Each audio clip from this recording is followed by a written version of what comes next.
اردو صفحہ کو سبسکرائب کیجیے اور آنے والی ہر نئی ویڈیو کے لیے گھنٹی دبائیے۔ بہرحال مختلف سڑکوں سے گزرنے کے بعد جولیا نے کار اس کی فلیٹ کے سامنے روک دی اور پھر وہ تینوں اتر کر اوپر فلیٹ میں پہنچ گئے۔ جولیا تو فلیٹ میں داخل ہوتے ہی باتھ روم میں چلی گئی، جبکہ ٹائیگر اور رابرٹ صوفوں پر بیٹھ گئے۔ رابرٹ بار بار ایسی باتیں پوچھ رہا تھا جو ٹائیگر کے ذاتی حالات سے متعلق تھیں۔ ٹائیگر نے محسوس کیا جیسے رابرٹ اس کے متعلق سب کچھ جان لینے کا خواہش مند ہو۔ خاص طور پر وہ ایئر بیس میں ٹائیگر کی مصروفیات سے متعلق زیادہ تر سوالات کر رہا تھا۔ ٹائیگر بڑے محتاط انداز میں جواب دیتا رہا۔ پھر اس نے اپنے پیچھے باتھ روم کا دروازہ کھلتے دیکھا اور اسی لمحے اس نے رابرٹ کی آنکھوں میں اچانک ایک چمک سی ابھرتی دیکھی۔ اس ابھرنے والی چمک نے اسے اچانک ایک نامعلوم خطرے کا احساس دلا دیا۔ چنانچہ وہ تیزی سے واپس مڑا، مگر اسی لمحے اس کے سر پر قیامت ٹوٹ پڑی۔ اس کا ذہن تیزی سے اندھیری غاروں میں اترتا چلا گیا، لیکن بے ہوش ہونے سے پہلے اس نے جو منظر دیکھا تھا اس کا احساس ابھی تک اس کے شعور میں موجود تھا۔ جولیا کو لوہے کا راڈ اٹھائے اپنے سر پر مارتے ہوئے دیکھا تھا۔ اس نے شعوری طور پر سنبھلنے کی کوشش کی، لیکن ایک بار پھر اس کے ذہن میں بھونچال سا پیدا ہوا۔ شاید اس کے سر پر دوسری ضرب لگائی گئی تھی اور پھر وہ اندھیری غاروں میں پوری طرح اترتا چلا گیا۔ ٹائیگر کے سر پر وار کرنے والی واقعی جولیا تھی۔ دوسری ضرب لگانے کے بعد اس نے راڈ ایک طرف پھینک دیا۔ اب میک اپ کا سامان لاؤ، میں اس کا میک اپ کروں گا۔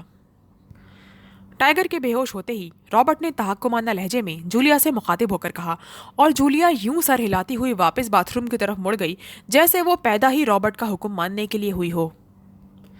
رابرٹ نے دراصل بیٹھے بیٹھے ذہنی طور پر باتھ روم میں موجود جولیا کو حکم دیا تھا کہ وہ باہر نکل کر صوفے پر بیٹھے ہوئے اس اسپیشل سیکیورٹی آفیسر سے مل کر اسے بے ہوش کر دے، اور یوں جولیا نے اس پر حملہ کر دیا۔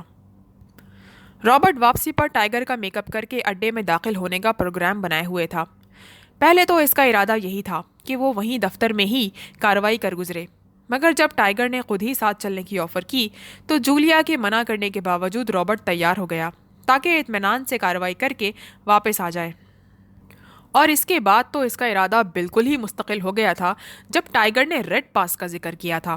اس کا پروگرام یہی تھا کہ وہ ٹائیگر کے روپ میں اڈے میں رہے گا اور پھر جیسے ہی موقع ملے گا وہ طیارہ لے اڑے گا۔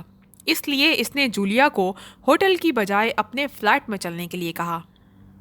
جولیا نے باتھ روم سے میک اپ باکس لا کر رابرٹ کے سامنے رکھ دیا اور رابرٹ نے میک اپ کھول کر باقاعدہ میک اپ کرنا شروع کر دیا، جبکہ جولیا خاموشی سے ایک طرف صوفے پر بیٹھ گئی۔ پھر بیٹھے بیٹھے وہ اٹھی اور اس نے فلیٹ کا دروازہ اندر سے بند کر دیا۔ تھوڑی دیر بعد رابرٹ ٹائیگر کے میک اپ میں آ چکا تھا۔ اس کے بعد اس نے جولیا کو واپس باتھ روم میں جانے کا اشارہ کیا اور جولیا کے اندر جانے کے بعد اس نے ٹائیگر کا لباس اتار کر خود پہنا اور اپنا لباس اتار کر ٹائیگر کو پہنا دیا۔ اس کے بعد اس نے جولیا کو باہر آنے کے لیے کہا۔ پھر اس نے ٹائیگر کے چہرے پر اپنا میک اپ کرنے کے لیے جیسے ہی ایک محلول لگایا وہ بری طرح چونک پڑا، کیونکہ محلول کے لگتے ہی ٹائیگر کے منہ پر جو موجود میک اپ تھا وہ سب صاف ہونا شروع ہو گیا۔ ارے یہ تو میک اپ میں ہے، رابرٹ نے چونکتے ہوئے کہا۔ جولیا بھی حیرت بھرے انداز میں ٹائیگر پر جھک گئی۔ رابرٹ نے تیزی سے میک اپ صاف کیا تو ٹائیگر کا اصل چہرہ سامنے آ گیا۔ اوہ یہ تو ٹائیگر ہے، جولیا نے ٹائیگر کا اصل چہرہ دیکھتے ہی کہا۔ ٹائیگر کون؟ رابرٹ نے پوچھا۔ عمران کا ساتھی ہے، جولیا نے جواب دیا۔ اوہ تو یہ وہاں کیوں موجود تھا؟ کیا عمران کو مجھ پر شک ہو گیا ہے؟ رابرٹ نے پریشان لہجے میں کہا۔ لازماً یہی بات ہوگی، ورنہ عمران اسے کبھی وہاں نہ بھیجتا، اور عمران تو بے حد عیار آدمی ہے، اس نے ضرور کوئی چکر چلا رکھا ہوگا، جولیا نے پریشان سے لہجے میں کہا۔ اس طرح تو ٹائیگر کا میک اپ میرے لیے خطرناک بھی ہو سکتا ہے، رابرٹ نے کہا۔ تم کیا کرنا چاہتے ہو؟ مجھے بتاؤ، کبھی تم پائلٹ کو قتل کرنے کے لیے کہتے ہو، کبھی ٹائیگر کو بے ہوش کرنے کا کہتے ہو، جولیا نے پوچھا۔ میں وہ طیارہ اغوا کرنا چاہتا ہوں، F-11، رابرٹ نے جولیا کی آنکھوں میں دیکھتے ہوئے کہا۔ لیکن تم ٹائیگر کے میک اپ میں اسے کیسے اغوا کرو گے؟ جولیا نے پوچھا۔ اس کے پاس ریڈ پاس ہے، اس پاس سے فائدہ اٹھا کر میں تمہیں اپنے ساتھ واپس اڈے پر لے جاؤں گا اور پھر وہ طیارہ ہم لے اڑیں گے۔ تمہاری وجہ سے سیکرٹ سروس کو علم بھی ہو گیا تو وہ اعتراض نہیں کرے گی، رابرٹ نے کہا۔ لیکن میں تمہارا ساتھ کیوں دوں گی؟ میں تو خود سیکرٹ سروس کی کارکن ہوں، جولیا نے الجھے ہوئے لہجے میں کہا۔ تمہیں میرا ساتھ دینا ہوگا، یہ میرا حکم ہے، رابرٹ نے زور دے کر کہا۔ ٹھیک ہے، میں تیار ہوں، جولیا نے فوراً ہی حامی بھرتے ہوئے کہا، اور کیسے نہ بھرتی، وہ تو ذہنی طور پر رابرٹ کی غلام بنا دی گئی تھی۔ تو بولو، ہمیں کیا کرنا چاہیے؟ رابرٹ نے کہا۔ اس ٹائیگر کو یہیں ڈال دو اور خود اس کے میک اپ میں ایئر بیس چلو، میں تمہارے ساتھ چلتی ہوں۔ اگر عمران تم سے رابطہ قائم کرے تو تم ٹائیگر کا نام اور اس کے اصل لہجے میں بات کرنا، اور پھر جیسے ہی موقع ملے گا طیارہ لے اڑیں گے، جولیا نے کہا۔ مگر ٹائیگر کا اصل لہجہ مجھے معلوم نہیں ہے، رابرٹ نے کہا۔ میں سنا دیتی ہوں، جولیا نے کہا، اور پھر اس نے ٹائیگر کے اصل لہجے کی نقل کر کے رابرٹ کو بتائی۔ رابرٹ نے جواب میں اس کے لہجے میں اس سے بات کی، اور چند لمحوں کی مشق کے بعد جولیا نے اسے کامیاب قرار دے دیا۔ کیوں نہ اسے ختم کر دیا جائے؟ رابرٹ نے کہا۔ اس طرح گڑبڑ ہو جائے گی، ظاہر ہے تم اچانک غائب ہو جاؤ گے اور عمران چونک پڑے گا۔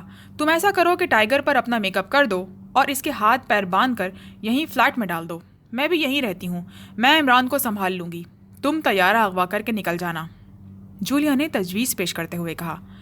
نہیں، تم میرے ساتھ رہو گی، رابرٹ نے کہا، کیونکہ وہ جولیا کو اس مرحلے پر اپنے سے دور نہ رکھ سکتا تھا۔ اسے معلوم تھا کہ 1 کلومیٹر کا فاصلہ پیدا ہوتے ہی جولیا کا ذہن اس کی ٹرانس سے آزاد ہو جائے گا، اور اس صورت میں وہ سارا کھیل بگاڑ دے گی۔ ٹھیک ہے، میں تمہارے ساتھ رہوں گی، پھر اس کے ہاتھ پیر باندھ کر غسل خانے میں ڈال دیتے ہیں اور ہم دونوں واپس اڈے پر چلے جاتے ہیں۔ میری عدم موجودگی میں یہاں کوئی نہیں آئے گا۔ اگر وہاں اڈے میں دیر بھی ہو گئی اور اگر عمران نے تمہاری معرفت مجھ سے بات کی تو میں تمہارے متعلق کوئی بہانہ کر دوں گی، جولیا نے فوراً ہی جواب دیتے ہوئے کہا۔ اوکے، رابرٹ نے رضامند ہوتے ہوئے کہا، اور پھر وہ اٹھ کھڑا ہوا۔ تم اس کے ہاتھ پیر اس انداز میں باندھو کہ یہ کسی طرح نہ کھول سکے، اور منہ میں رومال ڈال کر منہ بھی کسی طرح باندھو۔ رابرٹ نے چند لمحوں کی خاموشی کے بعد جولیا کو حکم دیا، اور جولیا اس کے حکم کی تعمیل میں مصروف ہو گئی۔ چند لمحوں میں ہی اس نے ٹائیگر کے دونوں ہاتھ پشت پر کر کے بڑے ماہرانہ انداز میں باندھ دیے۔ پیر باندھنے کے بعد اس نے اس کا منہ بھی باندھ دیا۔ رابرٹ نے رسیوں اور گانٹھوں کا خود معائنہ کیا۔ جب اسے اطمینان ہو گیا تو اس نے ٹائیگر کو گھسیٹ کر غسل خانے میں ڈالا، اور غسل خانے کا دروازہ بند کر کے اس نے جولیا کو ساتھ آنے کا اشارہ کیا، اور پھر وہ دونوں فلیٹ کا دروازہ بند کر کے واپس کار میں آ بیٹھے، اور رابرٹ کے حکم پر جولیا نے کار کا رخ دوبارہ ایئر بیس کی طرف کر دیا۔ اس بار رابرٹ اس کے ساتھ والی سیٹ پر ٹائیگر کے میک اپ میں موجود تھا، اور اب وہ ٹائیگر کے لباس سے اس کی چیزیں نکال کر چیک کر رہا تھا تاکہ وہاں اسے کوئی دشواری پیش نہ آئے، جبکہ جولیا خاموش بیٹھی کار کو ایئر بیس کی طرف دوڑائے لیے چلی جا رہی تھی۔ ٹائیگر کو جب ہوش آیا تو اس نے اپنے آپ کو غسل خانے کے فرش پر پڑا ہوا پایا۔ اس کے ذہن میں فوراً بے ہوش ہونے سے قبل جولیا کا حملہ ابھر آیا۔ وہ ذہنی طور پر پریشان ہو گیا، کیونکہ جولیا کے اس انداز کا کسی طرح بھی کوئی جواز نہیں بنتا تھا۔ آخر جولیا نے اس پر اس طرح حملہ کیوں کیا، اور پھر اب اس کے ہاتھ پیر اور منہ کی بندش اور اس کا اس طرح غسل خانے میں پڑے ہونے سے تو یہی ثابت ہوتا تھا کہ جولیا کسی خاص چکر میں ہے۔ غسل خانے میں لٹکے ہوئے زنانہ لباس سے وہ فوراً ہی سمجھ گیا تھا کہ غسل خانہ جولیا کے فلیٹ کا ہے، مگر پھر اسے یوں کیوں بے ہوش کر کے باندھا گیا ہے؟ اب 2 ہی صورتیں تھیں کہ جولیا سیکرٹ سروس اور پاکیشیا سے غداری کر رہی ہے، یا پھر وہ ایکسٹرو کے کسی خاص منصوبے پر عمل کر رہی ہے۔ لیکن پھر اس کے ساتھ اس طرح کی حرکت کا کیا جواز تھا؟ یہ تو درست تھا کہ جولیا اسے میک اپ میں نہ پہچانتی تھی، لیکن X2 کو تو معلوم تھا کہ وہ اس روپ میں وہاں ایئر بیس پر موجود ہے۔ بات کسی طور بھی نہ بن رہی تھی۔ دروازے سے باہر سکوت طاری تھا، اس لیے اس نے یہی اندازہ لگایا کہ جولیا اور رابرٹ فلیٹ سے جا چکے ہیں۔ اس نے اپنے ہاتھوں کی رسیاں کھولنے کی کوشش کی، لیکن بندشیں کچھ اس ماہرانہ انداز میں باندھی گئی تھیں کہ وہ کسی طرح کھل نہ رہی تھیں۔ ٹائیگر نے ادھر ادھر کا جائزہ لینا شروع کر دیا، اور پھر اس کی نظریں ایک پائپ پر جم گئیں جو فرش سے بیسن کی طرف جا رہا تھا، اور اسے دیوار کے ساتھ منسلک رکھنے کے لیے لوہے کی خاص مخصوص گرپیں لگی ہوئی تھیں۔ ان گرپوں کا ایک کنارہ ٹیڑھا تھا اور اس کا اوپر کا سرا قدرے باریک تھا۔ ٹائیگر گھسٹتا ہوا اس پائپ کے پاس پہنچا، اور اس نے پائپ کی طرف پشت کر کے اپنے ہاتھوں کو ان گرپوں کی طرف کیا، اور پھر اس نے دونوں کلائیوں پر بندھی ہوئی رسی کو اس گرپ کے باریک کنارے پر تیزی سے رگڑنا شروع کر دیا۔ پہلے تو اس کے ہاتھ صحیح انداز نہ ہونے کی وجہ سے زخمی ہوئے، مگر پھر انداز درست ہو گیا تو رسی تیزی سے رگڑ کھانے لگی۔ ٹائیگر نے بڑی مستقل مزاجی سے اس کی گرپ کو باریک کنارے پر تیزی سے رگڑنا شروع کر دیا۔ پھر چند منٹ کے بعد اس کے ہاتھوں کو اچانک جھٹکا لگا اور رسیوں کی گرفت ڈھیلی پڑ گئی۔ ٹائیگر نے انگلیاں موڑ کر تیزی سے بندش کو ٹٹولا اور پھر یہ محسوس کر کے اسے بے پناہ خوشی ہوئی کہ واقعی رسی کا ایک چکر کٹ گیا تھا۔ اب بندش کھولنا کوئی مسئلہ نہ رہا تھا، اس لیے چند ہی لمحوں میں ٹائیگر کے ہاتھ اس کی گرفت سے آزاد ہو گئے۔ ہاتھ آزاد ہوتے ہی ٹائیگر نے تیزی سے منہ پر بندھا ہوا رومال کھولا اور پھر منہ کے اندر دبا ہوا رومال باہر اگل دیا۔ اس نے چند طویل سانس لیے اور پھر پیروں میں بندھی ہوئی رسیاں کھولنے لگا۔ رسیاں کھول کر وہ اٹھ کھڑا ہوا۔ ہاتھوں کے کناروں سے گرپ کی رگڑ سے کئی جگہ سے خون بہہ رہا تھا۔ اس نے بیسن میں لگی ہوئی پانی کی ٹوٹی کھولی اور پھر ان زخموں پر پانی بہانے لگا۔ اس طرح خون بہنا بند ہو گیا، لیکن اس نے آئینے میں اپنی اصل شکل کو ضرور دیکھا تھا۔ ٹونٹی بند کر کے وہ دروازے کی طرف بڑھا۔ دروازہ باہر سے لاک نہیں تھا، اس لیے نوب گھماتے ہی دروازہ کھل گیا اور دروازے سے باہر نکل کر ٹائیگر جولیا کے فلیٹ کے اندرونی کمرے میں پہنچ گیا۔ وہاں پہنچتے ہی وہ تیزی سے ٹیلی فون کی طرف لپکا۔ اس نے ریسیور اٹھایا اور تیزی سے عمران کے فلیٹ کے نمبرز گھمانا شروع کر دیے۔ چند ہی لمحوں میں رابطہ قائم ہو گیا۔ کس کی زبان میں خارش ہوئی ہے؟ دوسری طرف سے عمران کے چہکنے کی آواز سنائی دی۔ میں ٹائیگر بول رہا ہوں جناب، جولیا کے فلیٹ سے، ٹائیگر نے سنجیدہ لہجے میں کہا۔ ہائے، تم جولیا کے فلیٹ میں کیسے پہنچ گئے؟ تنویر کو پتہ چل گیا تو وہ تمہیں قتل کرنے سے ذرا بھی نہ چکے گا، عمران نے حیرت بھرے لہجے میں کہا۔ جناب، مس جولیا نے مجھے لوہے کا راڈ مار کر بے ہوش کر دیا اور پھر میرے ہاتھ اور پیر باندھ کر غسل خانے میں بند کر دیا۔ اب ہوش میں آ کر میں نے بڑی جدوجہد کے بعد ہاتھوں کی رسیاں کھولی ہیں اور اب آپ کو فون کر رہا ہوں، ٹائیگر نے اسی طرح سنجیدہ لہجے میں کہا۔ کیا کہہ رہے ہو؟ کیا تم ہوش میں ہو؟ عمران کا لہجہ یکلخت سنجیدہ ہو گیا۔ میں درست کہہ رہا ہوں جناب، ٹائیگر نے جواب دیا اور پھر اس نے جولیا اور رابرٹ کے F11 شعبے سے واپس اس کے دفتر پہنچنے سے لے کر اب تک کے تمام حالات تفصیل سے بتا دیے۔ اوہ، یہ سب کچھ کیسے ہو سکتا ہے؟ جولیا کیسے غداری کر سکتی ہے؟ نہیں، یہ نہیں ہو سکتا، عمران کے لہجے میں بے پناہ حیرت تھی۔ ہو سکتا ہے جناب، وہ X2 کے کسی خاص منصوبے پر عمل کر رہی ہوگی، لیکن میرا میک اپ صاف کر دیا گیا ہے اور مجھے اصل شکل میں غسل خانے میں بند کیا گیا تھا۔ اس طرح تو مس جولیا کی یہ حرکت مزید حیرت انگیز ہے۔ مجھے بہرحال وہ جانتی ہے کہ میں آپ کا ساتھی ہوں۔ اس کے علاوہ جناب، کمرے کی میز پر میک اپ باکس موجود ہے، ٹائیگر نے سامنے پڑی ہوئی میز پر موجود میک اپ باکس پر نظریں جماتے ہوئے کہا۔ اس کی نظریں اب اس پر جمی ہوئی تھیں، اس سے پہلے جلدی میں اس نے چیک ہی نہ کیا تھا۔ اوہ، یہ سب کچھ تو انتہائی خطرناک محسوس ہو رہا ہے۔ اس سے تو صاف ظاہر ہے کہ جولیا رابرٹ کے ساتھ مل کر کسی خاص منصوبے پر کام کر رہی ہے، جو ظاہر ہے پاکیشیا کے حق میں نہیں ہو سکتا۔ X2 کا اگر کوئی منصوبہ ہوتا تو یقیناً مجھے اس کا علم ہوتا۔ بہرحال میں چیک کرتا ہوں۔ تمہیں اندازہ ہے کہ تم کتنی دیر بے ہوش رہے ہو؟ عمران نے پوچھا۔ جی ہاں، جب میں فلیٹ میں داخل ہوا تھا تو میری اچانک نظر رسٹ واچ پر پڑی تھی، اس لحاظ سے 1 گھنٹہ ہو چکا ہے، ٹائیگر نے کلائی پر بندھی ہوئی گھڑی کو دیکھتے ہوئے کہا۔ اوہ، ٹھیک ہے، تم یہاں سے واپس اپنے ہوٹل چلے جاؤ، اب مجھے خود ایکشن میں آنا ہوگا، دوسری طرف سے عمران نے کہا اور اس کے ساتھ ہی رابطہ ختم ہو گیا۔ ٹائیگر نے ڈھیلے ہاتھوں سے ریسیور کرڈل پر رکھا اور پھر وہ فلیٹ کے بیرونی دروازے کی طرف بڑھ گیا۔ فلیٹ کا دروازہ باہر سے بند تھا، اس لیے ٹائیگر ملحقہ کھڑکی کی طرف بڑھا۔ اس نے کھڑکی کھولی اور پھر وہ چوکھٹ پار کر کے باہر اتر گیا۔ اس نے کھڑکی دوبارہ باہر سے ہاتھ بڑھا کر بند کی اور ڈھیلے قدم اٹھاتا ہوا فلیٹ کی سیڑھیاں اترتا چلا گیا۔ اسے جولیا کی غداری کا یقین آ گیا تھا اور ذہنی طور پر اسے بے حد صدمہ پہنچا تھا، کیونکہ وہ کم از کم جولیا سے اس قسم کی غداری کا کبھی تصور نہ کر سکتا تھا۔ لیکن بہرحال حقائق اپنی جگہ پر تھے۔ جولیا کی کار جیسے ہی ایئر بیس کے مرکزی گیٹ پر پہنچی، رابرٹ دروازہ کھول کر نیچے اترا اور پھر اطمینان سے چلتا ہوا اندر دفتر میں چلا گیا۔ اس نے سیکیورٹی پاس بک سے ایک پاس نکالا اور اس پر جولیا کے اندراجات کرنے کے بعد اس نے خود بطور ٹائیگر اس پر دستخط کر دیے۔ واپسی کے وقت اس نے ٹائیگر کو خاص طور پر دستخط کرتے ہوئے دیکھا تھا، اس لیے اس نے بغیر کسی جھجک کے دستخط کیے اور ساتھ ہی ٹائیگر کی طرح اس نے ریڈ پاس کا مخفف RD بھی لکھ دیا۔ یہ پاس لو اور باہر گیٹ پر موجود مس جولیا کو اندر لے آؤ، رابرٹ نے ٹائیگر کے لہجے میں سیکیورٹی آفیسر سے مخاطب ہو کر کہا۔ سیکیورٹی آفیسر سر ہلاتا ہوا باہر کی طرف لپکا۔ ظاہر ہے ریڈ پاس آفیسر کے سامنے وہ کچھ بھی نہیں بول سکتا تھا۔ اور پھر رابرٹ بڑے مطمئن انداز میں ٹہلتا ہوا بڑے دفتر سے گزر کر اندرونی گیٹ کراس کر کے باہر پہنچ گیا۔ اس نے ٹائیگر کو اس طرح علیحدہ راستے سے گزرتے ہوئے دیکھا تھا، جبکہ رابرٹ اور جولیا کو ایک اور راستے سے گزارا گیا تھا۔ رابرٹ اسی راستے سے اندر داخل ہوا، اور یہ راستہ ایسا تھا جہاں کوئی سائنسی چیکنگ نہیں تھی، صرف سیکیورٹی گارڈز موجود تھے، اور ظاہر ہے سیکیورٹی گارڈز ظاہری شکل ہی دیکھ سکتے تھے، میک اپ تو چیک نہ کر سکتے تھے۔ اس لیے رابرٹ بڑے مطمئن انداز میں چلتا ہوا اندرونی گیٹ کراس کر کے وہاں پہنچ گیا جہاں جولیا کو تمام چیکنگ مراحل سے گزر کر پہنچنا تھا، اور پھر تھوڑی دیر بعد جولیا بھی وہاں پہنچ گئی۔ رابرٹ نے ایک سیکیورٹی گارڈ کو کار لانے کا اشارہ کیا، اور پھر کار آنے کے بعد جولیا سمیت اس نے کار میں بیٹھتے ہوئے ڈرائیور کو دفتر چلنے کے لیے کہا۔ ڈرائیور نے کار آگے بڑھا دی، اور تھوڑی دیر بعد کار ٹائیگر کے دفتر کے سامنے جا کر رک گئی۔ رابرٹ نے ڈرائیور کو وہیں رکنے کا اشارہ کیا اور خود جولیا سمیت ٹائیگر کے دفتر میں داخل ہوا۔ اس نے جولیا کو بیٹھنے کا اشارہ کیا، اور خود ٹائیگر کی کرسی پر بیٹھ کر اس نے میز کی درازیں کھولیں اور ان میں موجود سامان چیک کرنا شروع کر دیا۔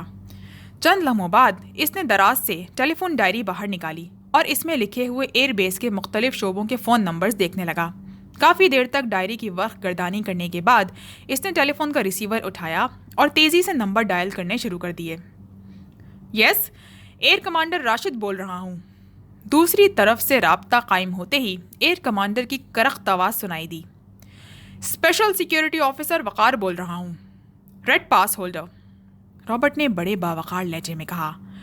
جی فرمائیے۔ اس بار ایئر کمانڈر کا لہجہ نرم تھا، ظاہر ہے ریڈ پاس ہولڈر کا مطلب وہ خود بھی بخوبی سمجھتا تھا۔ وہ F-11 طیارہ جو پریکٹس پرواز پر گیا تھا واپس آ گیا ہے؟ رابرٹ نے پوچھا۔ یس، ابھی پہنچا ہے۔ کیوں؟ ایئر کمانڈر نے حیرت بھرے لہجے میں جواب دیتے ہوئے کہا۔ اسے دوبارہ پرواز کے لیے تیار ہونے میں کتنا وقت لگے گا؟ رابرٹ نے پوچھا۔ زیادہ سے زیادہ 10 منٹ، مگر اس کی دوبارہ پرواز کا شیڈیول طے نہیں ہوا ہے، ایئر کمانڈر نے جواب دیا۔ سنیے، میں بحیثیت ریڈ پاس ہولڈر آپ کو حکم دے رہا ہوں کہ آپ طیارے کو دوبارہ پرواز کے لیے تیار کیجیے۔ میں مس جولیا سمیت آپ کے شعبے میں پہنچ رہا ہوں۔ میرے ذمے مس جولیا کو اس طیارے میں پرواز کرانے اور سیر کرانے کی ڈیوٹی لگائی گئی ہے۔ میں اور مس جولیا طیارے میں پرواز کریں گے، سمجھے؟ رابرٹ نے اس بار تحکمانہ لہجہ اختیار کرتے ہوئے کہا۔ مگر اس کے لیے ایئر وائس مارشل صاحب کی خصوصی اجازت ضروری ہے۔ شیڈیول یا مخصوص اجازت کے بغیر طیارہ پرواز نہیں کر سکتا، ایئر کمانڈر نے جواب دیا۔ آپ فون پر ایئر مارشل سے بات کر لیجئے، بہرحال ہمارے آنے تک طیارہ پرواز کے لیے تیار ہونا چاہیے، رابرٹ نے کہا اور ہاتھ مار کر کرڈل دبا دیا، اور پھر اس نے تیزی سے دوبارہ نمبر ملانے شروع کر دیے۔ یس، PA2 ایئر مارشل، دوسری طرف سے آواز سنائی دی۔ اسپیشل سیکیورٹی آفیسر وقار، ریڈ پاس ہولڈر اسپیکنگ، ایئر مارشل سے بات کراؤ، رابرٹ نے کہا۔ یس سر، ہولڈ کیجیے، دوسری طرف سے مؤدبانہ لہجے میں کہا گیا۔ یس، کیا بات ہے مسٹر وقار؟ چند لمحوں بعد دوسری طرف سے ایک بھاری آواز سنائی دی۔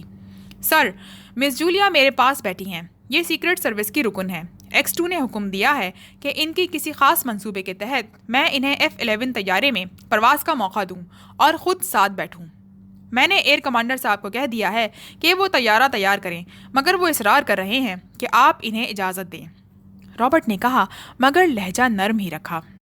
ایئر کمانڈر کو آپ کا حکم ماننے میں کوئی مسئلہ نہیں ہونا چاہیے۔ آپ کو ریڈ کارڈ سیکرٹ سروس کے چیف کے حکم پر ایشو کیا گیا ہے، اور ظاہر ہے وہ ہم سے زیادہ بہتر آپ کو جانتے ہیں۔ بہرحال میں ایئر کمانڈر کو کہہ دیتا ہوں کہ وہ آپ کے حکم کی تعمیل میں کوتاہی نہ کریں، دوسری طرف سے ایئر مارشل نے کہا، اور رابرٹ کا دل خوشی سے اچھلنے لگا۔ تھینک یو سر، رابرٹ نے کہا اور ریسیور رکھ دیا۔ آؤ جولیا، اب شاید کام بن جائے، بہرحال تیار رہنا، ہمیں جان پر کھیل کر یہ طیارہ لے جانا ہے، چاہے اس کے لیے پورے ایئر بیس کو کیوں نہ تباہ کرنا پڑے، رابرٹ نے جولیا سے مخاطب ہو کر کہا، اور جولیا نے بڑے مطمئن انداز میں سر ہلا دیا۔ وہ دونوں آگے پیچھے چلتے ہوئے باہر کھڑی ہوئی جیپ میں بیٹھے، اور رابرٹ نے ڈرائیور کو F-11 شعبے میں چلنے کا حکم دیا۔ ڈرائیور نے سر ہلاتے ہوئے جیپ آگے بڑھا دی، اور پھر تقریباً 10 منٹ بعد وہ پہلی چیکنگ پوسٹ کراس کر چکے تھے، اور ٹھیک 15ویں منٹ میں وہ ایئر کمانڈر کے دفتر میں داخل ہوئے۔ آئیے جناب، مجھے ایئر مارشل صاحب نے ہدایت دے دی ہیں، طیارہ پرواز کرنے کے لیے تیار ہے، پائلٹ اس میں سوار ہو چکا ہے۔ اس بار ایئر کمانڈر نے باقاعدہ اٹھ کر ان کا استقبال کرتے ہوئے کہا۔ ٹھیک ہے، آئیے، رابرٹ نے سر ہلاتے ہوئے کہا۔ اب وہ مزید وقت ضائع کرنے کے موڈ میں نہیں تھا، اور پھر ایئر کمانڈر کے ساتھ چلتے ہوئے وہ مخصوص رن وے کے کنارے پر پہنچ گئے جہاں F-11 طیارہ پرواز کے لیے تیار کھڑا تھا۔ ایئر کمانڈر سے ہیلو ہیلو کر کے رابرٹ اور جولیا دونوں طیارے میں سوار ہو گئے۔ پائلٹ نے بھی سر ہلا کر ان کو سلام کیا۔ رابرٹ نے اندر داخل ہوتے ہی سب سے پہلے اس بات کو چیک کیا کہ اس طیارے میں ڈی چارجنگ ٹیکنالوجی والا آلہ موجود ہے یا نہیں، اور جب اس کی نظروں نے وہ آلہ دیکھ لیا تو اسے تسلی ہو گئی۔ پھر وہ سیکنڈ پائلٹ کی سیٹ پر جا کر بیٹھ گیا اور جولیا نے وہی پرانی سیٹ سنبھال لی جس پر وہ پہلے بیٹھی تھی۔ پائلٹ نے طیارے کے انجن اسٹارٹ کیے اور پھر طیارہ رن وے پر دوڑتا ہوا چند لمحوں بعد ہی ہوا میں پرواز کر گیا، اور رابرٹ کا دل چاہنے لگا کہ وہ اٹھ کر ناچنا شروع کر دے۔ وہ اپنے مشن میں کامیاب ہو چکا تھا، لیکن وہ اپنے آپ پر ضبط کیے بیٹھا رہا۔ البتہ اس نے ذہنی طور پر جولیا کو پائلٹ کے قتل کا حکم دے دیا تھا، اور جولیا اس کا حکم ملتے ہی تیزی سے اپنی سیٹ سے اٹھی اور بڑے جارحانہ انداز میں پائلٹ کی طرف بڑھنے لگی۔ پائلٹ کی چونکہ جولیا کی طرف پشت تھی، اس لیے وہ جولیا کے روپ میں آنے والی موت سے یکسر بے خبر تھا۔ عمران اپنے فلیٹ میں بیٹھا ایک کتاب کے مطالعے میں مصروف تھا کہ اسے ٹائیگر کا فون ملا، اور ٹائیگر کے منہ سے جولیا کی کارکردگی سن کر عمران کو ایک لمحے کے لیے یوں محسوس ہوا جیسے اس کا ذہن جام ہو گیا ہو۔ وہ تصور بھی نہ کر سکتا تھا کہ جولیا کبھی پاکیشیا سے غداری بھی کر سکتی ہے۔ حالانکہ جولیا ایک غیر ملکی لڑکی تھی، لیکن عمران کو اپنے انتخاب پر مکمل اعتماد تھا۔ مگر اب جولیا نے اس کے اعتماد کو اس طرح ٹھیس پہنچائی تھی کہ وہ بت بن کر رہ گیا تھا۔ دوسرے لمحے اس نے کندھے جھٹکے اور پھر تیزی سے کرڈل پر ہاتھ مار کر اس نے ایئر مارشل کے نمبر گھمانے شروع کر دیے۔ PA ٹو ایئر مارشل، دوسری طرف سے ایئر مارشل کے PA کی آواز سنائی دی۔ X2 ایئر مارشل سے بات کراؤ، عمران نے انتہائی غصیلے لہجے میں کہا۔ یس سر، PA نے بوکھلائے ہوئے لہجے میں کہا، اور چند لمحوں بعد ایئر مارشل کی آواز ابھری۔ یس، ایئر مارشل بول رہا ہوں۔ ایئر مارشل کے لہجے میں حیرت تھی۔ اسپیشل سیکیورٹی آفیسر وقار اس وقت کہاں ہے؟ عمران نے پوچھا۔ وہ آپ کی رکن مس جولیا کو لے کر F-11 طیارے میں پرواز کرنے والا ہوگا، کیونکہ ابھی تھوڑی دیر پہلے ہی اس نے مجھ سے کہا تھا کہ X2 اپنے کسی منصوبے کے تحت مس جولیا کو، جو کہ سیکرٹ سروس کی رکن ہے، طیارے میں پرواز کروانا چاہتے ہیں۔ اس پر میں نے ایئر کمانڈر کو ہدایت کر دی تھی۔ ایئر مارشل نے جواب دیا۔ انہیں فوراً روکو، اور وقار کے روپ میں کوئی اور آدمی وہاں موجود ہے، ان دونوں کو گرفتار کر لو، عمران نے تیز لہجے میں کہا۔ اوہ، یہ کیا کہہ رہے ہیں؟ ایئر مارشل گھبرا گیا۔ جو میں کہہ رہا ہوں وہ کرو، وقت ضائع نہیں کرو، عمران نے غصے سے جھلائے ہوئے انداز میں کہا۔ بہتر سر، ایئر مارشل نے جواب دیا۔ اور سنو، میرا آدمی علی عمران وہاں پہنچ رہا ہے، وہ جیسے ہدایت دے ویسے کرنا، وہ میرا خاص آدمی ہے، کوڈ X2 ہوگا، عمران نے کہا، اور پھر ریسیور رکھ کر وہ تیزی سے اٹھ کر فلیٹ کے بیرونی دروازے کی طرف لپکا جیسے اس کے پیروں میں مشین فٹ ہو گئی ہو۔ دوسرے لمحے فلیٹ کے نیچے کھڑی اس کی کار انتہائی تیز رفتاری سے ایئر بیس کی طرف اڑتی چلی جا رہی تھی۔ عمران نے ایکسیلریٹر پر اپنے جسم کا پورا دباؤ ڈال رکھا تھا، اس لیے کار کی رفتار اس قدر تیز تھی کہ وہ سڑک پر چلنے کی بجائے ہوا میں اڑتی ہوئی محسوس ہو رہی تھی۔ عمران بڑے ماہرانہ انداز میں کار چلا رہا تھا، لیکن ساتھ ہی اس نے کار میں لگا ہوا مخصوص آٹومیٹک ہارن بھی آن کر دیا تھا۔ اس ہارن کی وجہ سے سڑک پر چلنے والی ٹریفک خود بخود کائی کی طرح چھٹتی چلی جا رہی تھی، اور عمران کو اس رفتار میں کار چلانے میں کوئی دقت پیش نہیں آئی، اور پھر زیادہ سے زیادہ 7 منٹ میں وہ ایئر بیس پر پہنچ گیا۔ ایئر بیس پر جیسے ہی اس نے کار روکی، وہ کار سے نکل کر دوڑتا ہوا سیکیورٹی روم میں پہنچا۔ میرا نام علی عمران ہے، میں نے ایئر مارشل سے ملنا ہے، عمران نے چیختے ہوئے وہاں موجود سیکیورٹی آفیسر سے کہا۔ اوہ ٹھیک ہے، آئیے، ایئر مارشل صاحب نے ہدایت دے دی ہیں، وہ خود F-11 شعبے کی طرف گئے ہیں، ایک سیکیورٹی آفیسر نے کہا، اور پھر عمران اس کے ساتھ دوڑتا ہوا ایک جیپ کی طرف بڑھا۔ عمران نے جیپ میں موجود ڈرائیور کو بازو سے پکڑ کر باہر کی طرف اچھالا اور خود اچھل کر ڈرائیونگ سیٹ پر بیٹھ گیا۔ یہ کیا؟ آفیسر نے ساتھ والی سیٹ پر بیٹھتے ہوئے کہا۔ ادھر ڈرائیور ابھی فرش سے اٹھ کر چیخ ہی رہا تھا کہ عمران نے کچھ سنے بغیر جیپ ایک جھٹکے سے آگے بڑھا دی۔ راستہ بتاتے چلو، عمران نے غراتے ہوئے کہا، اور آفیسر نے سہم کر راستہ بتانا شروع کر دیا۔ جیپ کو بھی عمران اسی طرح اڑائے لیے چلا جا رہا تھا جیسے وہ جیپ کی بجائے ہوائی جہاز اڑا رہا ہو، اور پھر چند ہی لمحوں میں وہ F-11 شعبے کی پہلی چیکنگ پوسٹ کا لکڑی کا بیریئر توڑتا ہوا آگے بڑھتا چلا گیا۔ اسے اپنے پیچھے سیٹیاں بجنے کی آوازیں سنائی دیں، لیکن اس نے جیپ کی رفتار آہستہ نہیں کی، اور پھر آگے والی پوسٹوں کے بیریئرز کا بھی یہی حشر ہوا۔ کئی جیپیں اور موٹر سائیکل اس کے پیچھے دوڑتے رہے، لیکن عمران کی جیپ کی رفتار اس قدر تیز تھی کہ ساتھ بیٹھے ہوئے آفیسر نے سہم کر آنکھیں بند کر لی تھیں۔ پھر اس کی جیپ ایک بہت بڑے رن وے کے قریب پہنچ گئی، جہاں اسے F-11 طیارہ رن وے کی دوسری پٹی پر فضا میں اڑتا ہوا صاف دکھائی دے رہا تھا۔ عمران نے ٹرمینل کی عمارت کے سامنے جیپ ایک جھٹکے سے روکی، اور پھر نیچے اتر کر وہ دوڑتا ہوا ٹرمینل کی سیڑھیاں چڑھتا چلا گیا۔ ٹرمینل کی عمارت میں ایک بھونچال آیا ہوا تھا۔ طیارے کے پائلٹ سے بار بار بات کرنے کی کوشش کی جا رہی تھی، لیکن دوسری طرف سے کوئی اٹینڈ ہی نہیں کر رہا تھا۔ شاید ٹرانسمیٹر آف کر دیا گیا تھا۔ ایئر مارشل بھی وہاں موجود تھا۔ ہر شخص کے چہرے پر سخت گھبراہٹ تھی۔ X2، عمران نے جاتے ہی ایئر مارشل سے مخاطب ہو کر کہا۔ ویسے وہ اسے شکل سے جانتا تھا۔ اوہ عمران صاحب، میں بھی چند لمحے پہلے ہی پہنچا ہوں۔ طیارہ اس وقت پرواز کرنے ہی والا تھا۔ میں نے پائلٹ سے بات کرنے کی کوشش کی، لیکن اسی وقت ٹرانسمیٹر ادھر سے آف کر دیا گیا۔ اب پائلٹ سے رابطے کی کیا کوئی صورت نہیں؟ عمران نے چیخ کر پوچھا۔ نہیں جناب، ہم مخصوص فریکوینسی پر کوشش کر رہے ہیں، ایئر مارشل نے جواب دیا۔ ہنگامی فائٹر طیاروں کو حکم دیجیے کہ اس طیارے کو گھیر لیں اور اسے ملک کی سرحد سے باہر نہ جانے دیں، کسی بھی قیمت پر، عمران نے چیخ کر کہا، اور ایئر مارشل تیزی سے انٹرکام کی طرف لپکا، اور پھر اس کی ہدایت دیتے ہی دوسرے لمحے 12 جدید ترین فائٹر طیارے فضا میں بلند ہوتے ہوئے دکھائی دیے۔ Hello hello pilot F-11-2، hello, ایک آپریٹر نے اچانک چیختے ہوئے کہا۔ اب تمہارا پائلٹ سے بات کرنا فضول ہے، اب تم طیارہ نہیں روک سکتے، اور سنو، اپنے فائٹر طیارے واپس منگوا لو، ورنہ میں ایک لمحے میں ان سب کو تباہ کر دوں گا۔ اچانک ٹرانسمیٹر سے رابرٹ کی چیختی ہوئی آواز سنائی دی۔ شاید مخصوص فریکوینسی کا رابطہ مل گیا تھا۔ جولیا کہاں ہے رابرٹ؟ میری اس سے بات کراؤ، میں عمران بول رہا ہوں، عمران نے آگے بڑھ کر زور سے چیختے ہوئے کہا۔ میں جولیا بول رہی ہوں، اب تمہارا کچھ کہنا بیکار ہے، ہمارا مشن کامیاب ہو گیا ہے۔ دوسرے لمحے جولیا کی طنزیہ آواز ٹرانسمیٹر پر گونجی، اور عمران کو یوں محسوس ہوا جیسے پوری دنیا الٹ گئی ہو۔ طیارہ واپس لے آؤ، ورنہ ہم اسے تباہ کر دیں گے، عمران نے چیختے ہوئے کہا۔ شٹ اپ، یہ تمہارے بس سے باہر ہے، دوسری طرف سے اس بار رابرٹ نے کہا، اور اس کے ساتھ ہی رابطہ ختم ہو گیا۔ شاید رابرٹ نے دانستہ یہ رابطہ ختم کر دیا تھا۔ ہلو لیڈر ہنگامی اسکواڈ، F-11 ہماری رینج سے باہر ہو چکا ہے، ہم اسے نہیں گھیر سکتے، اوور۔ دوسرے لمحے ٹرانسمیٹر سے ایک اور آواز ابھری۔ واپس آ جاؤ، اور کیا کیا جا سکتا ہے، اوور، ایئر مارشل نے چیختے ہوئے کہا۔ یہ طیارہ ڈی چارجنگ ٹیکنالوجی والا تو نہیں تھا؟ اچانک عمران نے گھوم کر ایئر مارشل سے پوچھا۔ وہی تھا، ایئر مارشل نے مایوس لہجے میں کہا، اور عمران کو یوں محسوس ہوا جیسے زلزلہ آ گیا ہو۔ اسے ہر چیز گھومتی ہوئی محسوس ہوئی۔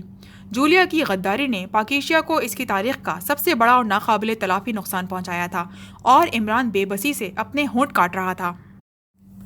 F-11 طیارہ جس میں رابرٹ اور جولیا سوار تھے کا پائلٹ گروپ کیپٹن شامی تھا۔ وہ ہنگامی ڈیوٹی پر تھا کہ اچانک ایئر کمانڈر نے اسے طیارے کو پرواز میں لے جانے کا حکم دیا، اور جب اسے معلوم ہوا کہ یہ پرواز سیکرٹ سروس کی ایک لیڈی رکن کو سیر کرانے کے لیے کی جا رہی ہے تو وہ دل ہی دل میں بے حد حیران ہوا، لیکن حکم بہرحال حکم ہوتا ہے، اس لیے اس نے طیارے کی پائلٹ کی سیٹ سنبھال لی، اور پھر ایک سیکیورٹی آفیسر اور ایک غیر ملکی لڑکی طیارے میں سوار ہوئے۔ ایئر کمانڈر چونکہ بذات خود انہیں چھوڑ کر گئے تھے، اس لیے شامی خاموش رہا۔ ٹرمینل سے کوشن ملنے پر اس نے طیارہ سٹارٹ کیا، اور پھر جیسے ہی اس نے طیارہ رن وے کی پٹی سے اوپر اٹھایا، اچانک اس کی گردن پر قیامت سی ٹوٹ پڑی۔ ضرب اتنی قوت سے لگی تھی کہ اس کے ذہن پر اندھیرے سے چھانے لگے، اور پھر جب یہ اندھیرا دور ہوا تو اس کے کانوں میں ایک آواز سنائی دی۔ اب تمہارا پائلٹ سے بات کرنا فضول ہے، اب تم طیارہ نہیں روک سکتے، اور سنو، اپنے طیارے واپس منگوا لو، ورنہ میں ایک لمحے میں ان سب کو تباہ کر دوں گا۔ یہ آواز سنتے ہی شامی نے آنکھوں کو ذرا سا کھولا۔ اس نے رابرٹ کو پائلٹ کی سیٹ پر بیٹھے ہوئے دیکھا۔ یہ سیکیورٹی آفیسر طیارے کو بڑے ماہرانہ انداز میں کنٹرول کر رہا تھا، چونکہ اس کا ڈبل کنٹرول آٹومیٹک تھا، اس لیے شامی سمجھ گیا کہ اس کے بے ہوش ہوتے ہی کنٹرول خود بخود سیکنڈ سیٹ کی طرف شفٹ ہو گیا ہوگا۔ شامی چونکہ بیلٹ میں جکڑا ہوا تھا، اس لیے وہ بدستور اپنی سیٹ پر بندھا ہوا بیٹھا رہا۔ البتہ اس نے اپنی گردن اسی طرح ٹیڑھی رکھی، کیونکہ اس سیکیورٹی آفیسر یا اس عورت کو شاید اس کے اتنی جلدی ہوش میں آنے کا یقین نہیں تھا، اس لیے وہ مطمئن بیٹھے تھے۔ اب یہ دوسری بات تھی کہ اس کے سر پر چونکہ پہنے ہوئے مخصوص ہیلمٹ میں آکسیجن گیس موجود تھی، تاکہ اگر پائلٹ کسی وجہ سے بے ہوش ہو جائے تو ہیلمٹ میں موجود گیس کی سپلائی فوراً بڑھتی جائے، اس لیے وہ فوراً ہی ہوش میں آ گیا۔ اس پر وار بھی گردن کی سائڈ پر کیے گئے تھے، کیونکہ وہی حصہ ننگا تھا۔ باقی سر اور چہرے پر تو ہیلمٹ چڑھا ہوا تھا، البتہ آنکھوں کی جگہ خالی تھی کیونکہ جھٹکا لگنے سے اس کا آئی شیڈ اوپر کو اٹھ گیا تھا۔ جولیا، کہاں ہے رابرٹ؟ اس سے میری بات کراؤ، میں عمران بول رہا ہوں۔ اچانک ٹرانسمیٹر پر ایک چیختی ہوئی آواز سنائی دی۔ میں جولیا بول رہی ہوں، اب تمہارا کچھ کہنا بیکار ہے، ہمارا مشن کامیاب ہو گیا ہے۔ اچانک شامی کی پشت پر کھڑی ہوئی لڑکی نے جھک کر تیز لہجے میں کہا۔ اسی لمحے شامی نے آہستگی سے اپنا پیر ذرا سے آگے بڑھا دیا۔ اسے معلوم تھا کہ یہی وہ لمحہ ہو سکتا ہے جب ان دونوں کی توجہ اس کی طرف نہیں ہوگی۔ طیارہ واپس لے آؤ ورنہ ہم اسے تباہ کر دیں گے، وہی پہلی والی آواز سنائی دی۔ آواز میں بے پناہ جلاہٹ تھی۔ شٹ اپ، اب یہ تمہارے بس سے باہر ہے، سیکیورٹی آفیسر نے چیختے ہوئے کہا، اور ساتھ ہی اس نے ایک بٹن دبا دیا جس سے مخصوص فریکوینسی کا رابطہ ختم ہو گیا۔ مگر اسی لمحے شامی نے بھی اپنا پیر آگے بڑھا دیا اور اب اس کا پیر ایک مخصوص بٹن کے اوپر پہنچ گیا۔ وہ طیارے کہیں ہم پر حملہ نہ کر دیں، اچانک لڑکی نے کہا۔ نہیں، ہمارا طیارہ ان کی رینج سے باہر ہو چکا ہے، یہ F-11 طیارہ ہے، انتہائی جدید ترین طیارہ، اسے کون مار سکتا ہے؟ سیکیورٹی آفیسر جو اپنا نام رابرٹ بتا رہا تھا اس نے جواب دیا، اور اسی لمحے شامی نے بٹن پر اپنے پیر کو زوردار جھٹکے سے مارا۔ دوسرے لمحے سرر کی تیز آواز ابھری اور شامی اچھل کر سیدھا ہو گیا۔ طیارے کو ایک جھٹکا لگا، لیکن اب کنٹرول شامی کے پاس پہنچ گیا، اور کنٹرول کے ساتھ ساتھ اس کی سیٹ کے 3 اطراف میں بلٹ پروف شیشے کی دیواریں کھڑی ہو گئیں، اور اب شامی ان دونوں کی زد سے باہر ہو گیا تھا۔ دیواریں درمیان میں آتے ہی رابرٹ تیزی سے اچھلا۔ اس نے کنٹرول واپس حاصل کرنے کی کوشش کی، لیکن شامی نے آٹومیٹک کنٹرول والا بٹن ہی آف کر دیا۔ اب کنٹرول سیکنڈ سیٹ پر شفٹ نہیں ہو سکتا تھا۔ یہ کیا ہو گیا؟ جولیا کی چیختی ہوئی سی آواز سنائی دی۔ میں اس طیارے کو تباہ کر دوں گا۔ رابرٹ اچھل کر سیٹ سے باہر نکلا اور پھر تیزی سے نیویگیٹر سیکشن کی طرف دوڑا۔ شامی اس کا مقصد سمجھ گیا تھا۔ اس نے انتہائی پھرتی سے ایک اور ہینڈل کھینچ لیا۔ اب وہ سیکشن بھی طیارے کی دیوار کے اندر غائب ہو گیا۔ اب اس کی مدد سے طیارہ تباہ نہیں کیا جا سکتا تھا۔ تمہاری کوشش فضول ہے مسٹر رابرٹ، اب تم کچھ بھی نہیں کر سکتے، شامی نے ایک اور بٹن آن کرتے ہوئے کہا۔ اس کی آواز طیارے میں گونج اٹھی۔ میں تباہ کر دوں گا، میں پورے طیارے کو اڑا دوں گا۔ رابرٹ نے بے اختیار بلٹ پروف شیشوں کی دیواروں پر جھلاہٹ امیز انداز میں مکے مارنے شروع کر دیے، جیسے وہ مکوں کی مدد سے اس مضبوط ترین دیوار کو توڑ دینا چاہتا ہو، لیکن ظاہر ہے یہ بچکانہ حرکت تھی۔ شامی کے لبوں پر مسکراہٹ تیرنے لگی، اور پھر اس نے ٹرانسمیٹر آن کر کے ٹرمینل سے رابطہ قائم کیا۔ ہلو ہلو، گروپ کیپٹن شامی اسپیکنگ فرام F-11-2، اوور۔ شامی نے طیارے کو واپس رن وے کی طرف موڑتے ہوئے کہا۔ ٹرمینل اٹینڈنگ، شامی تم کس پوزیشن میں ہو؟ اوور۔ دوسری طرف سے آپریٹر کی چیختی ہوئی آواز سنائی دی۔ گھبراؤ نہیں، مجھے بے ہوش کر دیا گیا تھا، مگر آٹومیٹک آکسیجن سسٹم کی وجہ سے میں فوراً ہی ہوش میں آ گیا۔ اب میں نے طیارے کا کنٹرول سنبھال لیا ہے اور سیٹ کور سسٹم آن کر لیا ہے۔ اب یہ ہائی جیکر میرا اور طیارے کا کچھ نہیں بگاڑ سکتے۔ میں طیارے کو واپس اتار رہا ہوں، اوور۔ شامی نے مطمئن لہجے میں جواب دیتے ہوئے کہا۔ ویری گڈ شامی، یو آر گریٹ، فوراً طیارے کو واپس اتار دو، تم نے پاکیشیا کو بچا لیا، تم فضائیہ کے سب سے بڑے اعزاز کے حقدار بن چکے ہو۔ اس بار دوسری طرف سے وائس ایئر مارشل کی آواز سنائی دی۔ ان کی آواز مسرت کی وجہ سے کانپ رہی تھی۔ تھینک یو سر، آپ بے فکر رہیں، طیارہ بحفاظت اتر جائے گا، اوور اینڈ آل، شامی نے مسکراتے ہوئے کہا اور ٹرانسمیٹر کو آف کر دیا۔ کیونکہ وہ طیارے کو آٹومیٹک کنٹرول کی بجائے خود کنٹرول کر رہا تھا، اس لیے وہ پوری احتیاط اور توجہ سے طیارے کو اتارنا چاہتا تھا۔ یہ طیارہ تباہ ہوگا، ہر قیمت پر تباہ ہوگا، اچانک رابرٹ کی چیختی ہوئی آواز سنائی دی، لیکن شامی نے اس کی طرف کوئی توجہ نہیں دی۔ وہ طیارے کو رن وے پر اتارنے میں مصروف رہا۔ پھر اس نے بڑی مہارت سے طیارے کو رن وے پر اتارا، اور جیسے ہی طیارے کے پہیوں نے رن وے کو چھوا، شامی نے اطمینان کی ایک طویل سانس لی۔ بغیر آٹومیٹک کنٹرول کے اس تیز رفتار ترین طیارے کو رن وے پر اتار دینا دنیا کا سب سے کٹھن کام تھا۔ ذرا سے اندازے کی غلطی کا نتیجہ پورے طیارے کی تباہی کا سبب بن سکتا تھا، لیکن شامی کی پیشہ ورانہ مہارت اور اللہ تعالیٰ کے کرم سے وہ اس کٹھن ترین مرحلے سے کامیاب گزر آیا۔ اس نے طیارہ مخصوص جگہ پر روکا اور طیارے کا انجن آف کر کے وہ مڑا تاکہ ہائی جیکرز کو دیکھے، لیکن اس کی آنکھیں پھٹی کی پھٹی رہ گئیں۔ اسے یوں محسوس ہوا جیسے کوئی ہمالیہ اٹھا کر کسی نے اس کے سر پر مار دیا ہو۔ Comment, share, press the bell icon.